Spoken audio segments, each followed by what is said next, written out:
Friends, I bring back Cinderella Part 2. When the daughter was a minor, Pushpa's husband had never asked for custody. Leave aside even the access to the child. However, now that the daughter was highly qualified, he had been making some effort to contact her. Tejal was a modern girl exposed to the outside world and was well versed in business tactics. She totally felt that she should communicate with her father, who had made the first positive step towards her. Tejal was convinced that there was no harm in at least meeting the father. All these years, she had only heard her mother's side of the story. She now wanted to hear her father's side too. However, Pushpa was totally against it. Tejal did not want to do anything behind Pushpa's back. So she told her about her father trying to establish contact with Tejal through some common relative. Pushpa's first reaction was that of anger. Straight away she condemned his effort. She could see nothing positive in this event. Pushpa was very suspicious about her husband's intention in wanting to meet Tejal after so many years. He could have asked access for her from the court, which he did not. He had left Pushpa alone to look after the child for almost 20 to 30 years. And now that she had made a good job of bringing up Tejal, he wanted to woo the daughter to show her off in the society. Pushpa's logic also went one step ahead and came to the conclusion that now that her husband had become old and all his girlfriends had left him, he wanted Pushpa come back to look after him in his old age. And that is why he was trying to establish communication through Tejal.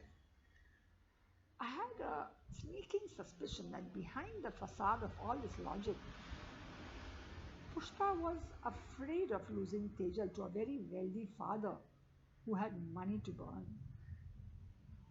Well, Tejal took the plunge much against the wishes of her mother. She went and met her father in a restaurant. I was sitting with Pushpa when Tejal went to meet her father. I could empathize with Pushpa. How insecure she must have felt sending a young, inexperienced child to meet a businessman who had closed so many deals successfully by giving away very little and making huge profits. She was very sure that her husband would dangle some expensive gifts in front of the daughter and the daughter would be bought over. Pushpa expressed this fear to me. I surmised that Pushpa was finding it difficult in letting go of her control over Tejal, who was her only reason for living. I could understand her anxiety. However, there was another angle to view this situation. If unfortunately Tejal did choose her rich father as against Pushpa, then she should gracefully accept her decision instead of holding on to her and making a big ado about her own sacrifice. Being a mother means sacrificing for the children. If Tejal felt that she would be happy with her father, Pushpa should be happy for her because it is her future for which she had struggled so much. Tejal was not a baby anymore.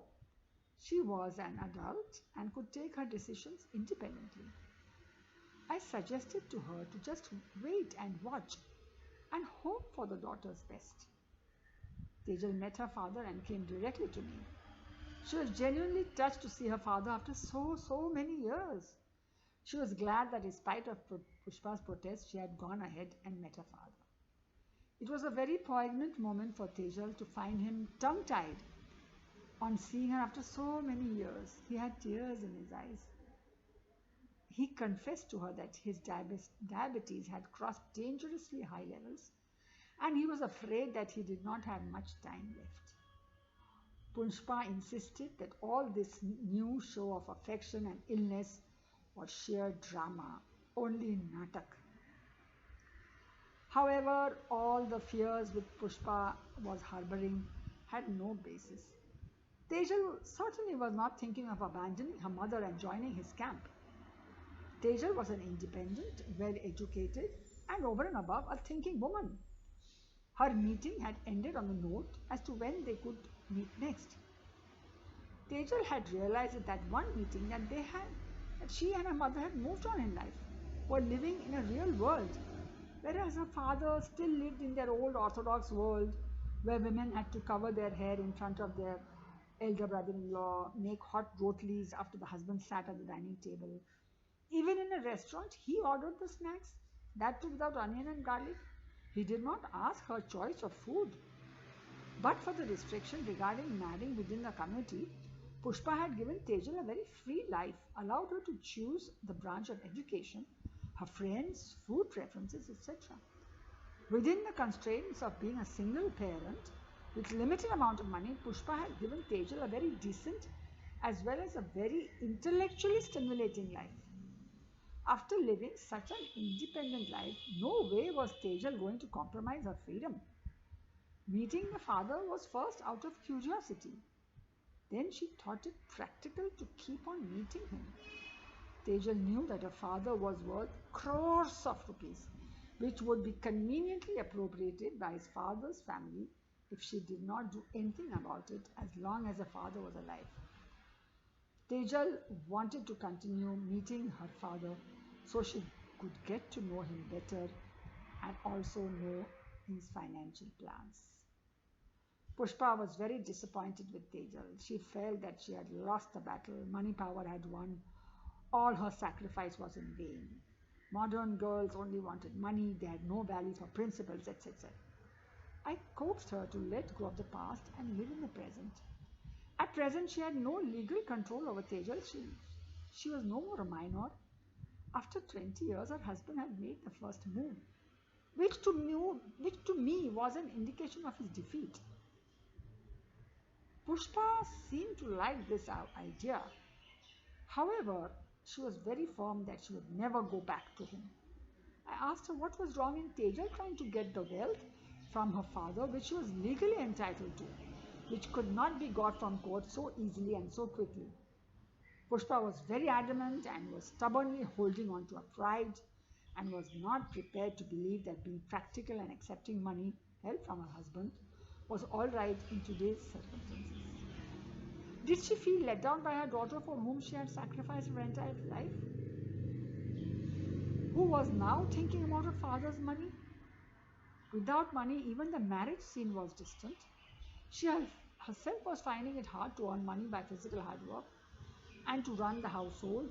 And finally, was she being fair to herself by holding on to some old hurts and insults which the husband had inflicted upon her 20, 30 years ago? I asked her a simple question as to why was she letting her past come in the way of her present. She herself told me that her husband had given a mobile to Tejal and also a laptop. On her own, she could never have been able to afford all these things. I asked her to think of the options she had of earning money, of getting Tejal married. Her husband's offer was without any strings. He was very sorry for the past and wanted to make up for it in whatever little time he had left. Friends, I'll continue.